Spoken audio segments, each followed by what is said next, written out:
जय श्री कृष्णा दोस्तों, राधे राधे।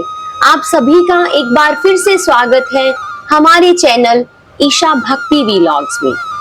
दोस्तों, पिछले अध्याय में हमने सुना कि किस प्रकार भगवान श्री कृष्ण ने द्रौपदी के पूर्व जन्म का अद्भुत रहस्य प्रकट किया। हमने देखा कि एक भाग्यशाली ऋषि की कन्या अपने जीवन के दुखों और चिंताओं से व्याकुल थी।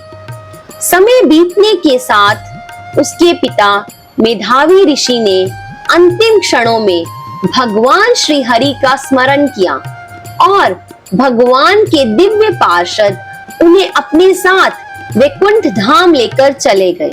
लेकिन उस कन्या का क्या हुआ? पिता के वियोग के बाद उसके जीवन में कौन सा नया मोड़ आया? क्या भगवान उसकी पुकार सुनेंगे और क्या उसके जीवन के दुखों का अंत होगा? इन सभी दिव्य रहस्यों को जानने के लिए मन को श्रद्धा और भक्ति से भर लीजिए और बोलिए जय श्री राधे कृष्णा, जय हरि विष्णु। तो आइए श्रद्धा और भक्ति के साथ प्रारंभ करते हैं पुरुषोत्तम मास के 9वें अध्याय को। सूत जी कहने लगे कि इसके बाद नारद जी विस्मय युक्त हो मेधावी ऋषि की कन्या का वृतांत पूछने लगे। नारद जी ने पूछा, हे प्रभु, फिर उस कन्या ने वन में क्या किया? क्या किसी ऋषि ने उसके साथ विवाह किया? नारायण कहने लगे, इस कन्या ने दुख के साथ अपने पिता का स्मरण करते हुए वहां आश्रम में रहकर कुछ काल व्यतीत किया।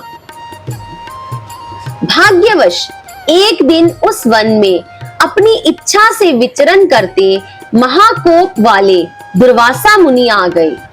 आश्रम में मुनि को आता हुआ देखकर शोक सागर में डूबी हुई उस कुमारी ने उठकर धीरज धारण करके मुनि के चरणों में नमस्कार किया। नमस्कार करके मुनि को अपने आश्रम में लाई और नाना प्रकार के फलों से आदर करके मुनि का पूजन किया। फिर मुनि कन्या आदर से कहने लगी, हे मुने, आपको नमस्कार है। मुझ दुर्भागिनी के आश्रम में आपका कैसे आना हुआ? आपके आने से मेरे भाग्य का उदय हो गया अथवा मेरे पिता के पुण्य प्रताप से मुझको समझाने के लिए आप आए हैं।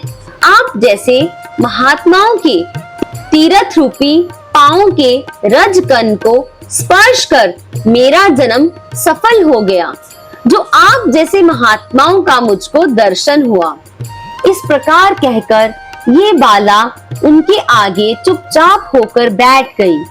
तब दुर्वासा मुनि कुछ हंस कर बोले, धन्य है हे ब्राह्मण पुत्री, तुमने अपने पिता के कुल का उद्धार कर दिया है। कन्या बोली, हे मुनि, आपके वचनों को सुनकर मेरा दुख दूर हो गया।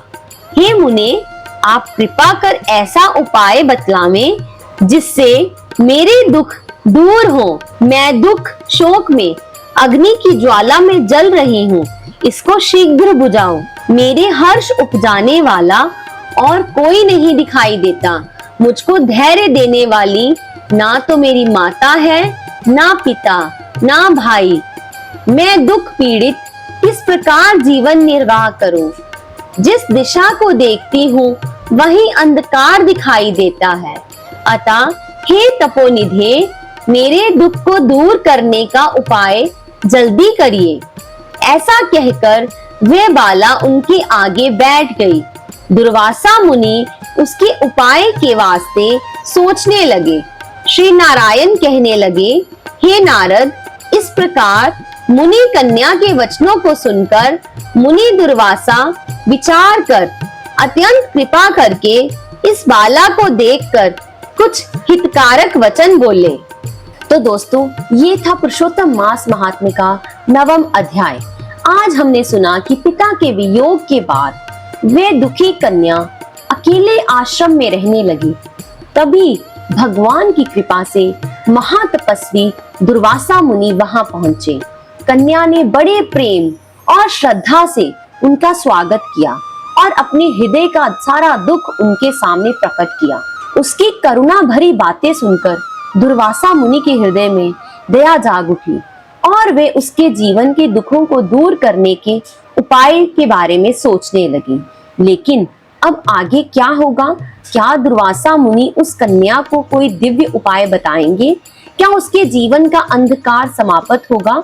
और क्या पुरुषोत्तम मास की महिमा उसके भाग्य को बदल देगी?